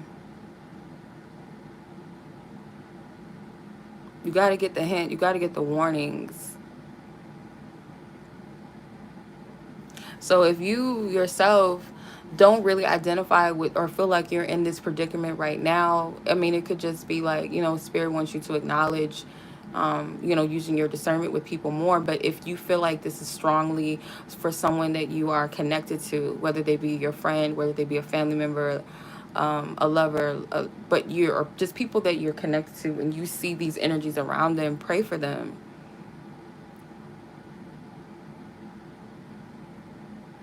Because it's like people don't see. Like, sometimes we can't see when we're not fully like walking in our self-love, and we don't know our divinity. We don't know what our divine purpose is in life. We kind of fall for things because we want to feel accepted as humans. It is our nature to have the tribe mindset, wanting to be connected, wanting to have a tribe, wanting to have a family, whether it's a blood family or just that amongst, your community, your peers. When you don't know your worth, your value, you'll like kind of stay in those energies. It's easy to be deceived. Like, spirit showed me um something. Spirit showed me something in a dream, and it was like someone that was like living a fast life, and they were kind of like they knew that life really didn't resonate with them, but they kind of were just like going along with it for whatever reason. And they might be like that for some people. Like, it's a well-knowing, like, oh no, I know these people are not really my friends, I know these people are not really genuine, but I'm just doing it because I have to, or they're my family, so I have to, keep this up, or I'm married to this person, or we have kids together, or oh, this has been my homeboy or my homegirl, blah blah blah, forever, or this person, they're paying me, so I have to do, like, that is not true. You don't have to stay in those energies. Like, spirit would show me things with certain people, like certain women that be like, oh, I just love you, oh my gosh, blah blah blah, and like, embrace me and all that stuff when we see each other. But then there'll be certain moments where I'll peep the switch up, I'll peep how they really feel, and it hurts, I'm not gonna lie, because it feels genuine at times. It's like, oh, but it's that part of me that desires that sisterhood, that desires um that connectedness, that tribe feeling. And a lot of, times it's not, or sometimes it's not always really that. Like, not everybody really loves you. They just say it. And it could be like in genuine, in their heart of hearts, they really do care about you, but there's those spirits in them that they operate in don't really care for you. Like, they don't like you like that. Because I would peep certain looks, I would peep certain behaviors, like faulty behaviors, kind of just being untrustworthy, or giving me certain looks and stuff, and it just be like, where is this coming from? After you just talk about, oh, I just love you, or oh, blah blah blah, giving me hugs and stuff, and then you just see how you just peep certain people's energy, or they'll like pretend like they don't see you at certain times. It's just like, it's like, really, it's weird. um yeah, in this time that we're in, this day and age, there's a lot of illusions being painted in the world, and a lot of people are falling for it. They're falling for the illusions that are being painted. A lot of people are suffering behind the scenes. They're pretending and projecting that they're happy. Your mental wellness and health is more important than an illusion or facade that you're painting. If you're sad, and a lot of times too, like I said, it's acceptance. People desire to be accepted. So if you feel like you don't have any family members that you can trust, you'll lean towards people outside in the world that will project to be like your family, your brother, your sister, your whatever. And because of that acceptance, that desire to be accepted, you kind of don't trust your intuition with things and people, or you'll just, because you don't want to feel alone. It's easier to feel like you have something or you are someone rather than feeling alone. So a lot of people are dealing with depression, mental battles, and things like that. Please take care of your mental health and wealth. If you have to talk to a therapist, if you have to see a psychiatrist, if you have to go to some type of spiritual healing center, and be very discerning of that too, because spiritual healers, they also have energies attached to them, and they also can be energy vampires if you're not discerning of who you go to. You do not want to go to retreats that you don't resonate with people. You don't want to trauma bond with groups of people, like these retreats where there's like multiple people in a circle meditating together. You have to be careful of your energy and who you attach to. You want to make sure that you really identify with these energies and those people. If it doesn't resonate with you, if it doesn't sit well, don't do it. If you know in your heart of hearts that these people don't have the same moral codes as you, or same faith as you. Let's say you go to a yoga studio and you're the only person of color there, and there's all these let's say middle-aged white women that don't really like brown people, don't like black people. They don't really support black lives, right? They don't care. The Karen army, yes. And I remember it was a woman that had a spiritual channel, and she was talking about how she actually went to some type of spiritual retreat, and it was like a lot of racist women there, but they preach this we're all one stuff, and they talk about all these spiritual concepts that really talk about unity and love, but they don't practice that. That's some fake shit. So why would you go to a retreat with those people? If you're divinely led to, go, even amongst that, because you might be a teacher, you might be there to shift energy, meant to put these people on to their own bullshit, shed light on their whatever, just by you being there, triggering them. But this woman said that she was not embraced by none of those women there, and it was supposed to be like this retreat for women, and there was no sisterhood at all because she was the only black woman there. So just imagine that. And that's why I say, again, be mindful. If these people do not speak to your moral code, why would you link your energy up to them? Everybody has their own tribe and energy, but there's a lot of people that are stuck in situations because they don't know their value or their self-worth, or they feel like alone, or they feel trapped. Pray for those people. 9 times out of 10, it's some type of generational bondage that needs to be broken, or it's some type of like spell casting energy.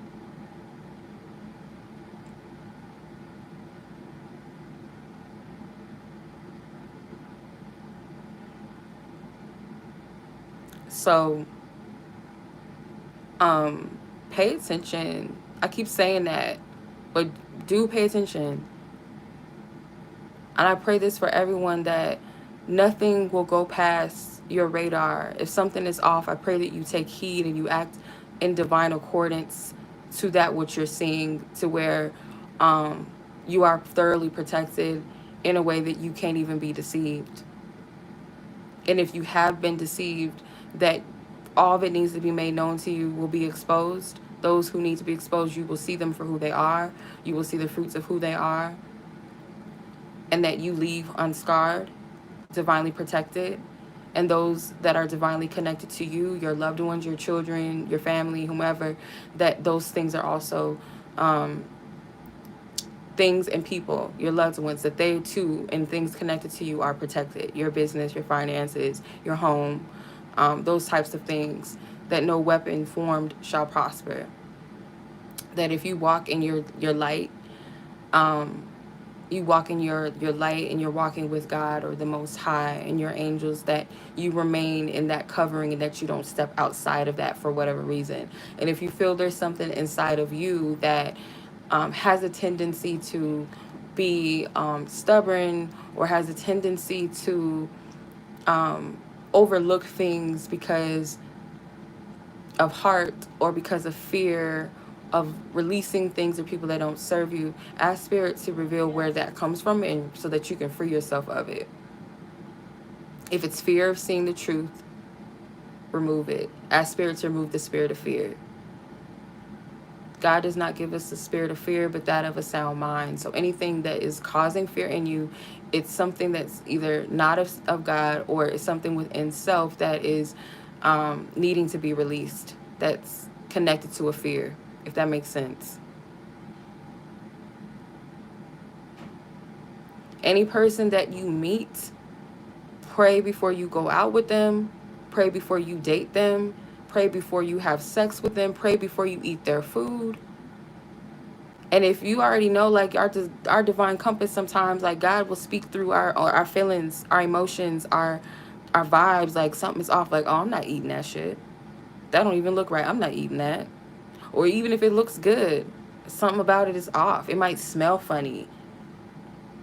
I remember I went through like a spiritual like awakening period, and certain foods just stanked. Like when I say stank, like not stink, stank. Like it's disgusting. Like that's how disgusting it smelled, and it smelled really bad to where I couldn't even eat it. It's like ugh. Like, and everybody else is like, something's wrong with your nose. What's wrong with you? Like they always say that to me all the time. Like, Chanel, you be tripping. Nah, I don't. No, that don't smell right. For one, it's an animal. For one, it probably got murdered. And it was probably a traumatic experience for that animal, and like the energy still in that. Who else knows what else was packed into that? I ain't eating that shit. I'm not eating it. That's how I was. I'm like, I'm not eating that. It's nasty. Everybody else couldn't smell what I was smelling, but I'm like, I don't care how much salt and pepper, how much garlic, oregano, whatever you put on that, it stinks.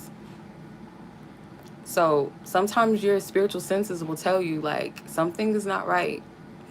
Someone's not right. And I always pray this too, like, Spirit, if it's not meant for me to go somewhere right now or go with this person, block it. And it'll be blocked sometimes, or it won't. It'll be okay, and it'll be like, okay, everything was cool. But sometimes it won't happen. And I have to be grateful for that. I used to pray against things that Spirit was actually trying to block. I would think like, oh, it's some outside forces doing this. Oh, it must be something that I'm doing. It's something that this person's doing. But really, Spirit was blocking it. Some things are meant to be blocked, and some things might be delays, not the right time. But that's why you have to ask Spirit to always show you. Always show you. If you're meeting someone and you're developing feelings or an interest, always discern where it's coming from. Should I proceed with this? Moving forward in the future, I'm going to speak for myself. And if this resonates with anyone, cool. If not, whatever. You can just be like, whatever, have fun, I don't care. Moving forward, like any person that I develop any interest with, at this point, I pray for discernment and protection of my heart, because sometimes we can invest our heart into things and people before we actually get a chance to really see who they are, like what they're about. And you can pretty much see a person for who they are immediately. Like I said, like a person will show you their intentions. But I feel like before you involve yourself emotionally and you tie your energy to another person's energy, like connecting your energy to them to the point where you start to feel attached, or you start to project what you wish to feel or what you wish to see, that it's hard for you to leave a situation. It will save you a lot of trouble later to, discern the energies and protect your heart from attaching itself to anything or anyone that's not divinely of your highest good. And not just romantically, I would also say just like anyone in general. Because as humans, we're not perfect anyway. Like, I fall short of things. I still have things that I'm healing and working on. Things in my past that I've had to clear myself of, forgive myself for, turn away from, acknowledge that it was toxic, acknowledge that it was not healthy, and still clearing. But it's just like, save yourself the trouble from adding any more extra drama. Like, you want to live a life of peace, walk in light. Even when you feel like you're in a place of darkness, always seek out the light in that thing. It's to understand or understand the dark in things. But if it's something that you can avoid, if it's something that you can turn away from and walk away, and not even involve in, like, start from there. Like, don't even dwell. Don't even go further into it. Yeah, I've had to cut off people. And sometimes people just leave your life, or they just do things to where it's just like, you just see it for what it is. And sometimes it hurts. Like, damn, I thought this person was, like, cool. I thought this was somebody that I could trust, or whatever. You just got to take it for what it is.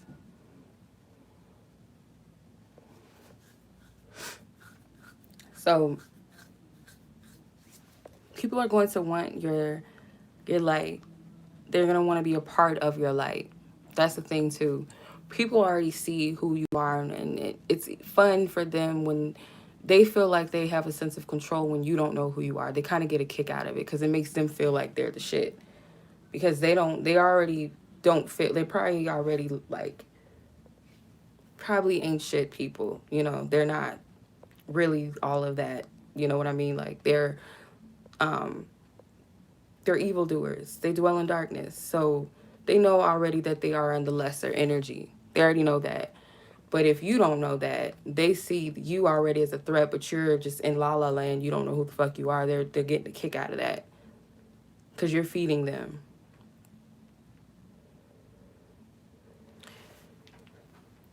So trust and believe.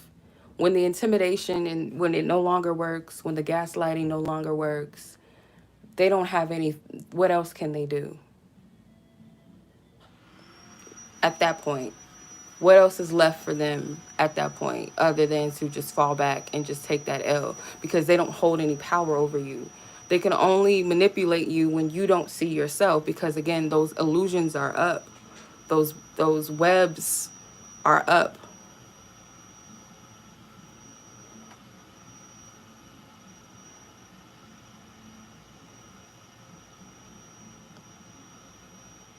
We live in an age like right now where we throw the words narcissists and all of that around very loosely. But just to, like, sum it all up, those are demons. Like, those spirits that operate in people, they're demons. There's different levels. There's the surveillance spirits. There's the Jezebel spirits. There's the Python spirit. There's so many different levels to these things. Like, we give them, like, psychology gives them names, scientific whatever, we give them names, but they're just spirits. And unfortunately, a lot of people that we call narcissists or have narcissistic personalities are dealing with certain demons and spirits. Can somebody be free from that? I feel like if those are traits, personality traits, I feel like people can, like, free themselves of those spirits that are attached to that energy. But if it's a person that's just a soulless vessel, that's just who they are. Some people are just dark pits of nothingness. They really are. Some people are just that, and some people are very heavily traumatized and heavily wounded, and have they have the space that they could be cleared of that, as we all do. Like, we all have like things within us that's not all the way right or healthy because we've carried it over time or from our experiences, you know, things like that. But some people are just dark pits. They're just dark vessels. They're just there to do dark will. That's just what it is. Just as there are light beings, there are dark beings.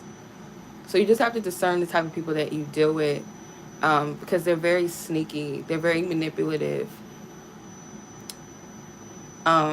People that are also connected to these like twin flame stuff and all of that, it's a lot of karmic like ties and a lot of manipulative energies in those connections, like, because there's a lot of empaths and a lot of people that are of light that resonate with those energies, because it's like we want to believe in this true love. I'm not really going on a tangent, it's just flowing. I guess the energy is just flowing where it's going, so this might be a long message for some people, but um because we want to believe in like this perfect love and this bubble phase of love, not saying that it doesn't exist, but when you're people, I feel like those of us that like really resonated with the twin flame stuff and the twin flame journey, were empaths and attracted a lot of narcissistic people or narcissistic energy types of people, because of the illusions, because of the um, that feeling of wanting to experience that oneness, maybe because I recognize this is from my own experience with my own self and people close to me that identify with the whole twin flame stuff, and people that I've read with. I realize that there's a pattern with all of us that resonates with um, the twin flame stuff, that we all had some type of form of abandonment issues, um, or we all had issues with self love and honoring ourselves. And so I feel like that journey was used to teach us how to honor and love ourselves more, and how to discern counterfeit energies, how to have boundaries, how to accept ourselves as we are and not seek for validation or look outside of self to be happy, and not take on any more drama and abuse, because there's different levels to the twin flame journey for some people. Some it's the unrequited love lessons, some it's the abandonment and the self-rejection, the self-sabotage. There's different levels to it. The empath and the narcissist dynamic, there's different levels. So depending on where our wounding stems from is the part of the journeys that we resonate with the most. So um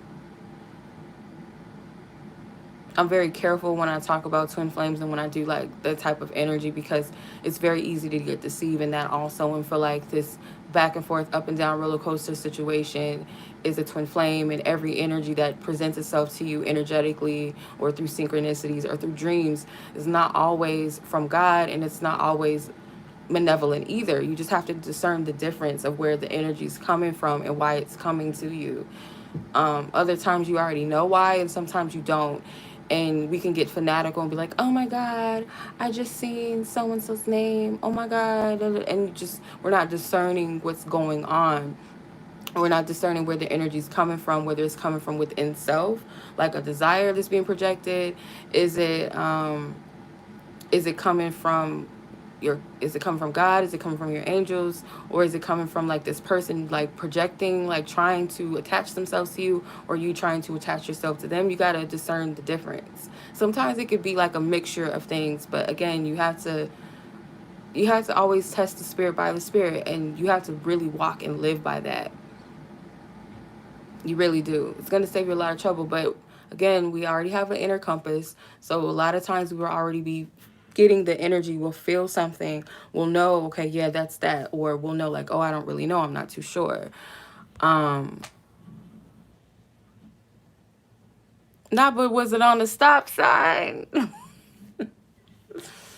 Was it on a stop sign? Oh my God. Like, that's like, that might as well be just like a clear ass message. Like, you can't mistake that. If that has ever happened to somebody, you can't mistake that. But like I said, it's easy to get seeds. It's like, it very much so is. Um, yeah. I pray that as a deliverer of this message, that, because I know how I am too. Like, I like to see the good in people. That can get you in trouble sometimes. But I also know that I have to balance it out, because not everybody is bad. Because I also have trust issues with that too.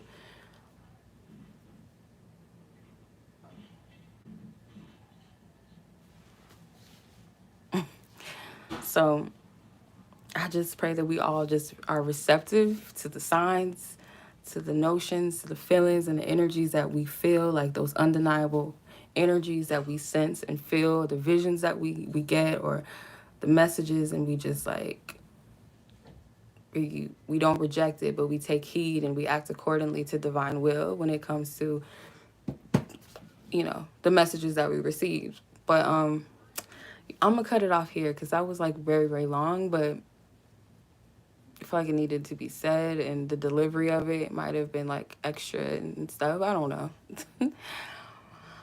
That was a lot. Not all spiders are bad. So if you guys see spiders, don't take it in a don't take it in a bad light, because I don't always see spiders as bad.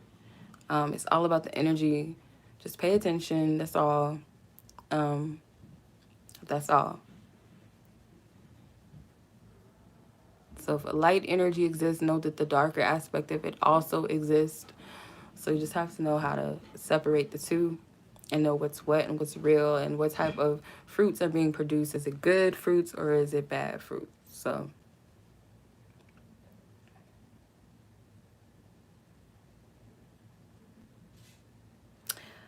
all right.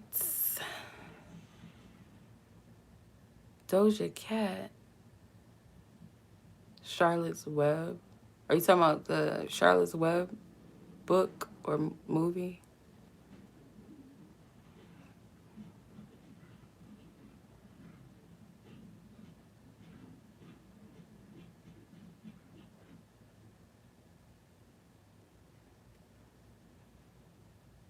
What?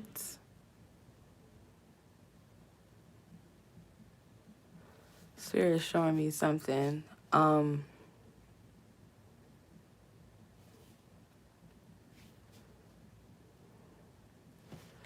me make sure. I'm gonna sit with this, because this looks like what I'm seeing, a vision. Oh, um, I love. By the way, I loved Charlotte's Web when I was little. We had to read it in school. I like the old. I don't know about the new movie. I never watched it, like the live action version of it. Um, Doja Cat. I have mixed feelings about Doja Cat.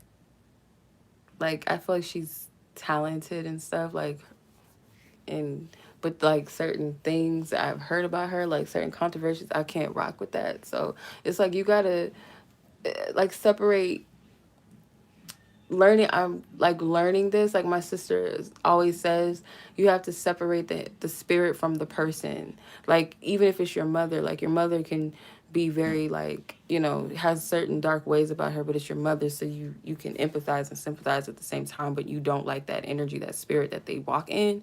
It's kind of like that. Like, I can enjoy like certain artist music, like R. Kelly. Like, it's really it's kind of hard to listen to him now, knowing certain shit. Like, it's kind of like, I don't know, like, you could be writing this song about somebody that you ain't got no business writing it about, if you catch my drift. So it's kind of like you have to learn how to separate it, and what's entertainment versus the person, because at the end of the day, we don't really know that person's private life. In some instances, you can kind of see through it. Like the person's spirit and their energy, you can see. But yeah, that's a tough one. I don't know. I don't like some things I've heard about her. I'll say that. So yeah, it's an energy difference. Yeah. Because like you're channeling, like when you write things, it comes from an inspiration. It's coming from a source of energy. What source that is, again, it depends on the person and what energy they dwell in. So yeah, that makes sense, sis, what you're saying. But yeah, spirit was showing me, like, it looked like a pick a card reading. Like, spirit was showing me I might do a reading, I guess. I don't know, I'm gonna have to write it down. I'm gonna see if it comes through me. The Pied Piper. Yeah, that within itself, like, again, people be telling on themselves, like, they're telling you what type of energy they're in, like what type of people they are. Like the Pied Piper, my G, like, I don't want to say my N word, my ninja, really. Like, okay, like, oh, you're just giving who your spirit and your energy that you operate in is, and that's what it is. Um, mm, mm, mm. Yeah, those so-called fans that be at his trials and stuff, those are, if you look at them, some of them people, they're, we ain't getting into that. I'm gonna stop. That's a whole other thing. It's like right now, the time that we're in, there's no hiding. People thought this, like this, people said this, I remember, like, back in, like, it was 2013 or 14, where they talked about that collider and how it was going to open up a portal of demons to come here on the earth. It's just activating, like, demons that are dwelling people. So, like, we might be seeing people, but what y'all seeing is not really people. There's spirits dwelling in a lot of people's energy. It's a lot. So right now, what we're in, this time that we're in, it's the age of Aquarius. There's no hiding nothing. You can't say that you can't see it. It might take time to see things. Some people choose not to see it. Like, again, everyone, like I said, many are called, few are chosen. Like, you're going to be called, but it's like your choice. Like, you're chosen. When you're chosen, it's almost like you kind of don't have a choice. But there's people that are called to it, and if they decide not to, they just decide not to rise to the occasion. And a lot of people are choosing to be sedated and choosing to be on lockdown, choosing to be silenced, choosing to not say shit and just keep quiet and, be stamped, stamped and approved. Um, that's about it. I'm done.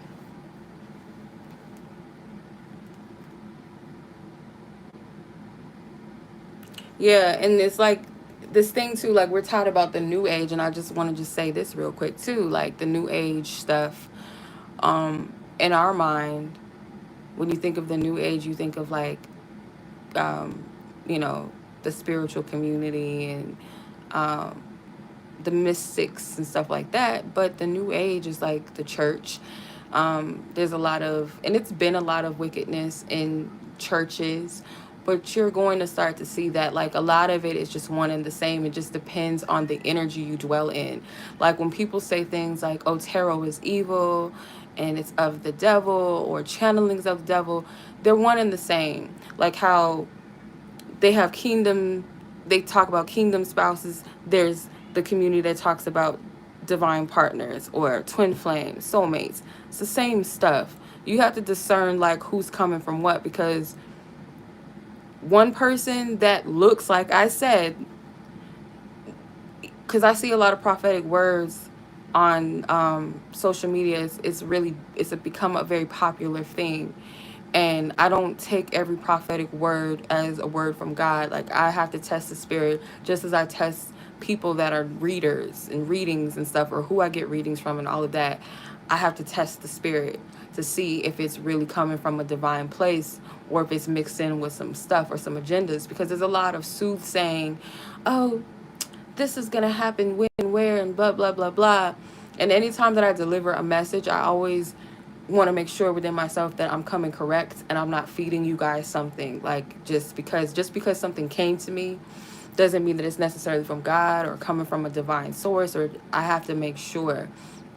And I know that not all of the messages that I receive is going to be for everyone. It might just be for certain people at a time. Maybe later on it might resonate. But I'm noticing a pattern, like I'm seeing a lot of abundance of prophetic words, and I feel like some of it is definitely divine truth, divine words, and I feel like some of it is like for clicks and views and just kind of just wanting to have something to say. And um that's why I don't read every day on YouTube. I don't come on here every day. I don't post every day on here of readings and stuff often, because I don't always have a word or a message for everyone or feel a notion to read. It would just be me forcing it, trying to get a message just to keep up with the Joneses or to appease people.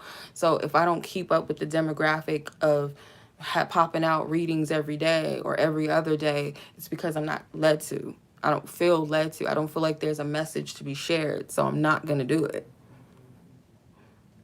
Um, but yeah, it's easy to be deceived.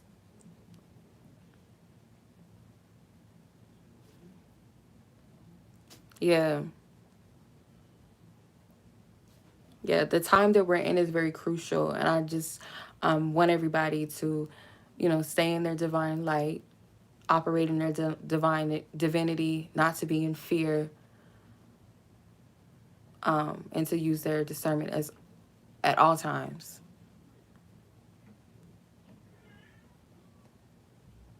At all times. And the more powerful the assignment and the calling, the more powerful, the more life shifting, the great the attack is against you, or the weapons that are being formed against you. But remember, they can't touch you. So there'll be things along the way that test you. It might be thoughts that you have. Like I said, like a couple of weeks ago, I got sick. I got really, really sick. And it forced me to have to rest. And during that time, it was forcing me to heal. I was being heavily attacked. I was having suicidal thoughts where I was really contemplating on taking my life. Like, it was that serious. And I had to make sure that it was not being energy projected, like someone throwing energy at me or something. Um, but it was definitely a spirit that needed to be purged and dealt with, because it was like this feeling of discouragement. It was a feeling of despair, and you have to be careful of those energies also and ask where they're coming from. It's too many people that are taking their lives, and too many people that feel lost and feel disconnected, and that's a calling for you to just come closer to the divine. Go within and connect with that divine light within self, because we all have a purpose here. And if you're getting them type of attacks like that, that's something that does not want you to be here, or doesn't want you to carry out your life assignment and purpose. It must be something significant. um it must be significant. The greater the trials and tribulations, the greater the calling and the purpose. So I just want y'all to um focus on alignment, divine alignment, like seeking it, earnestly seeking it until you find it. Earnestly seek it until you find it.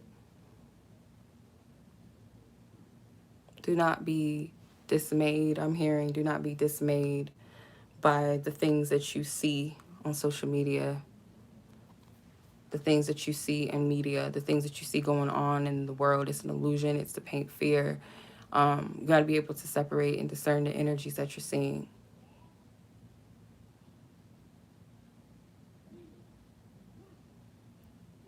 Okay. I hope that resonated with someone or that was helpful. Okay, that's pretty much it. Much love as always. And that was a long message. I was not expecting to be on here this long. How long were we on here? Maybe a couple hours. Yeah, pray over the divine masculine energies and divine feminine. I'm seeing a lot of things happening to women. A lot of misfortunate things being taken, their lives being taken from them in the hands of men, or men that love them or said they loved them and that they may have loved at a time. And it's really sad.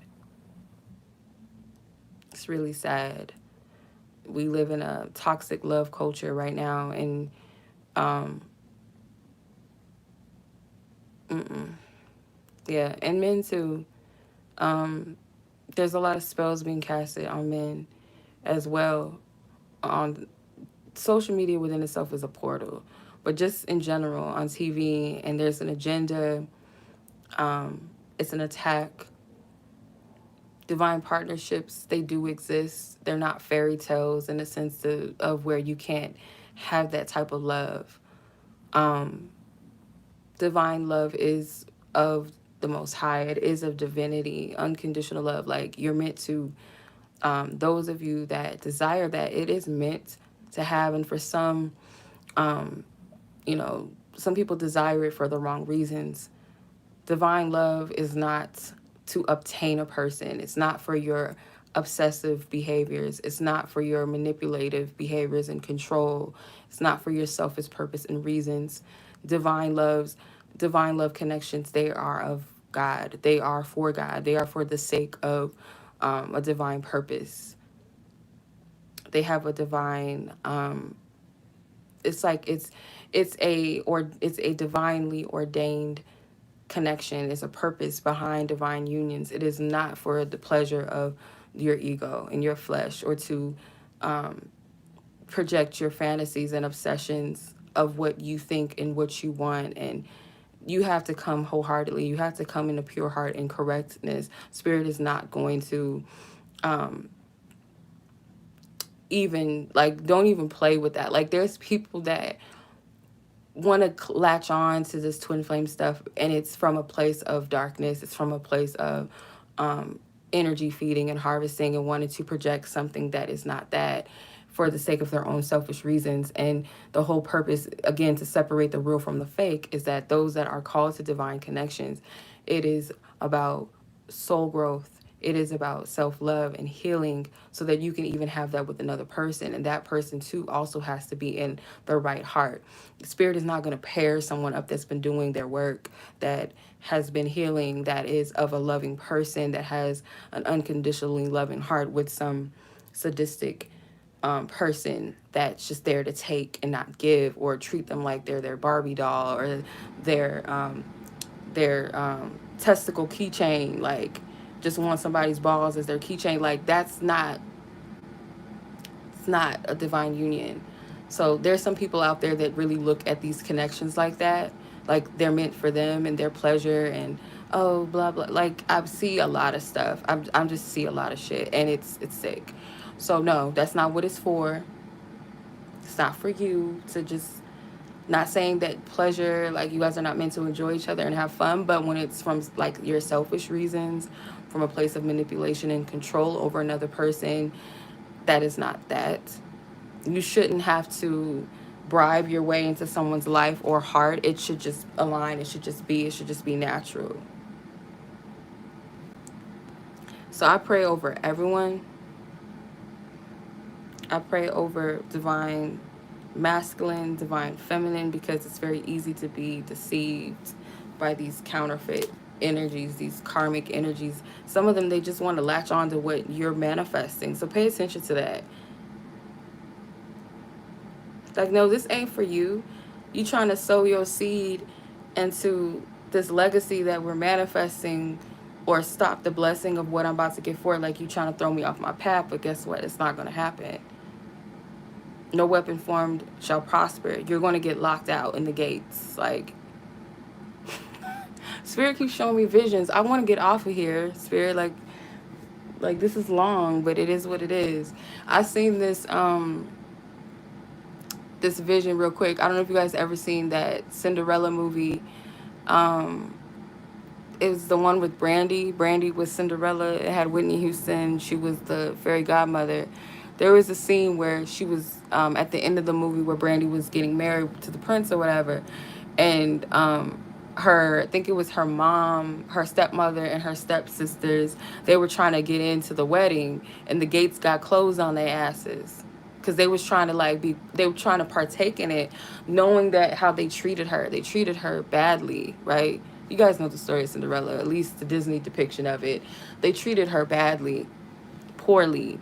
They hated her. They tried to stop her from even receiving what was hers. Like, the shoe fit the right person, and they were trying to stop something that was already ordained. Like, y'all big ass feet or tiny ass feet can't fit in that shoe. Like, that's not for you.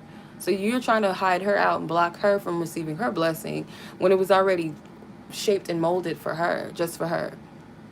Impossible. Yeah.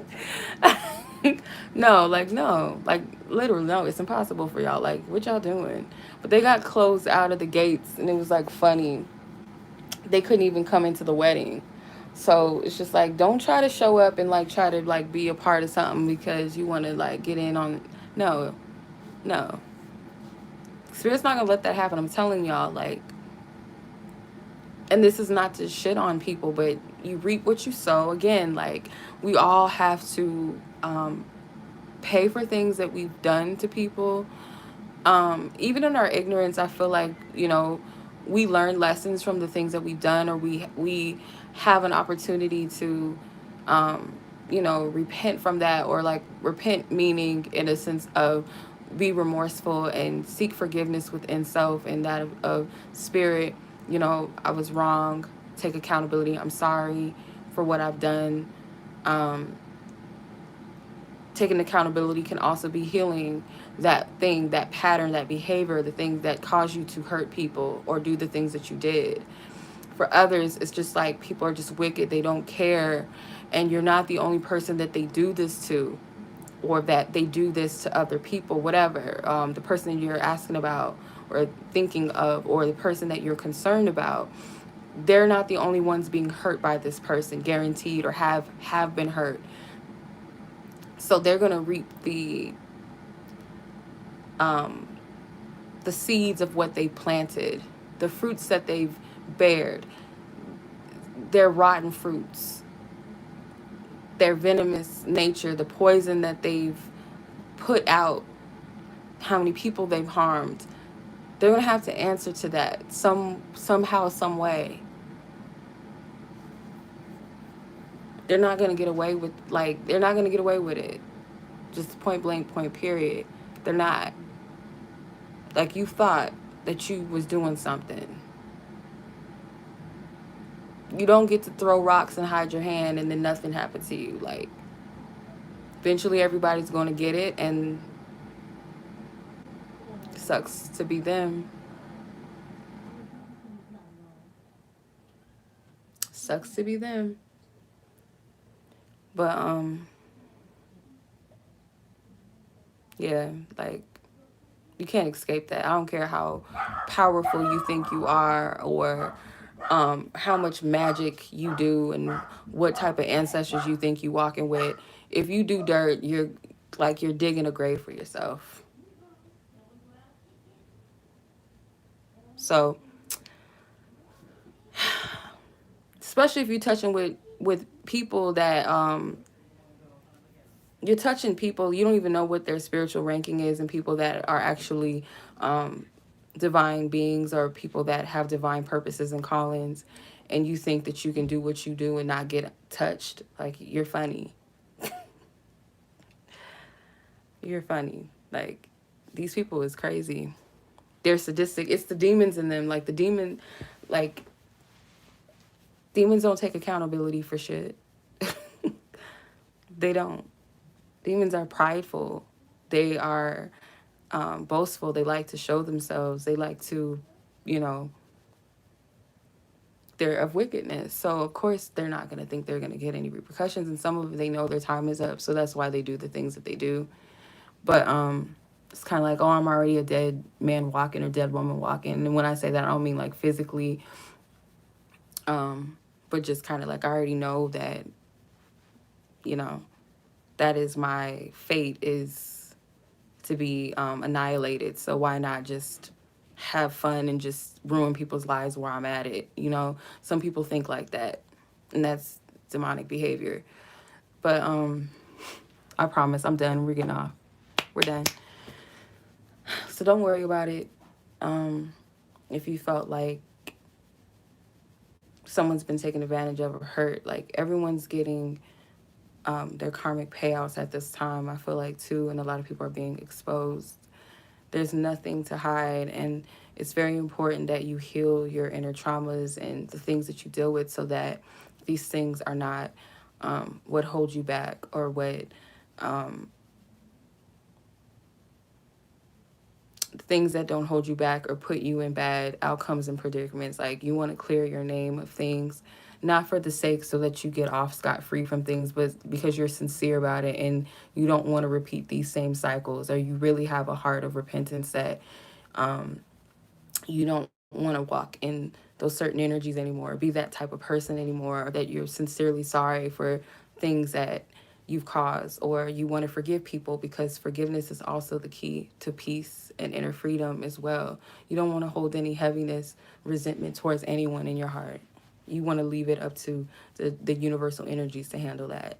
It's not up to you per se, unless you're called to, stand in your power, stand up for yourself in whatever way you're led to. But a lot of times, just give it up. Give it up to the universal energies, God, your angels, your spiritual team to handle it. The high council is not for you to handle.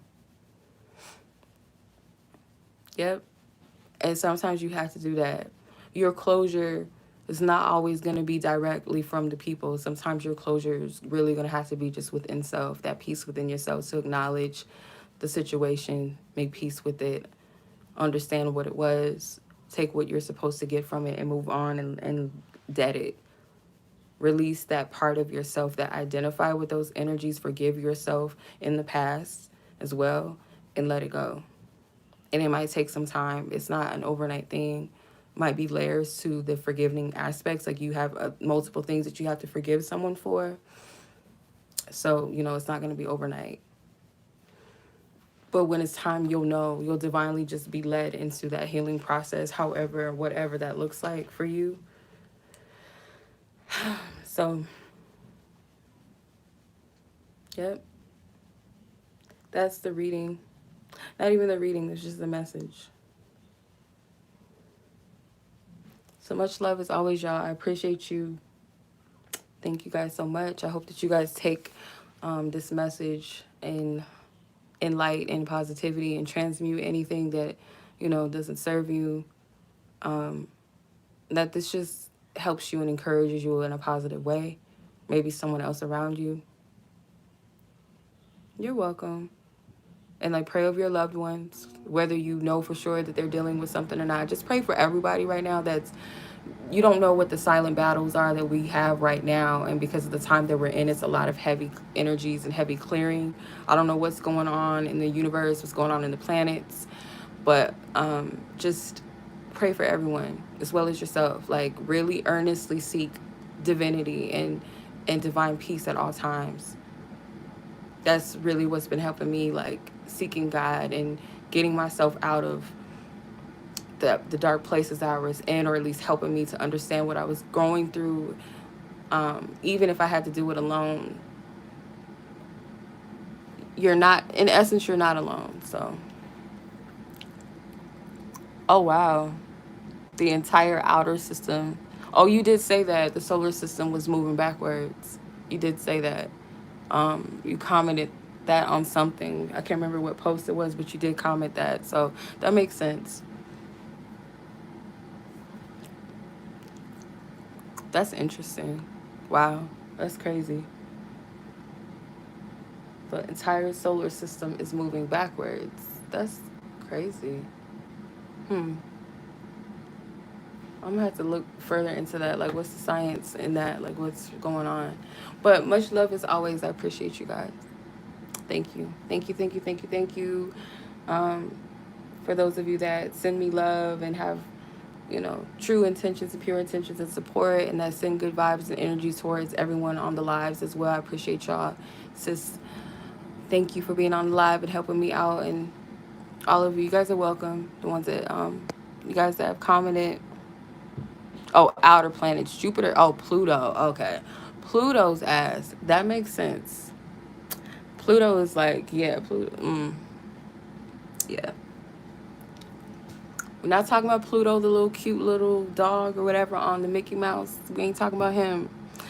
Pluto is yeah. I have a not gonna say what zodiac sign I have in Pluto, but I have, yeah. So that explains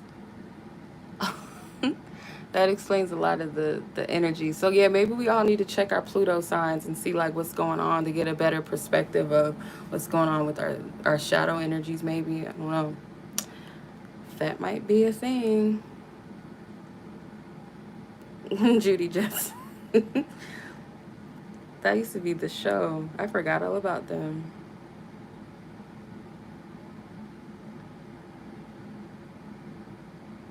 Mm. Oh wow. See, learn something new every day. Mm. Well, it is a planet of rebirth and transformation in a sense. It's an intense planet. I mean, energy. So I would look into that, see what it's telling you, and that explains a lot of why I was dealing with a lot of what I was dealing with because of that Pluto placement in my chart. That makes a lot of sense. All right. Well, much love as always, y'all. Yep. Much love. I appreciate you guys. Thank you for watching, and I'll catch you guys in the next video, next reading, because I got some stuff that I want to put up and share, some more readings and stuff. So, all right. Till next time, y'all. Take care. Be blessed. Peace.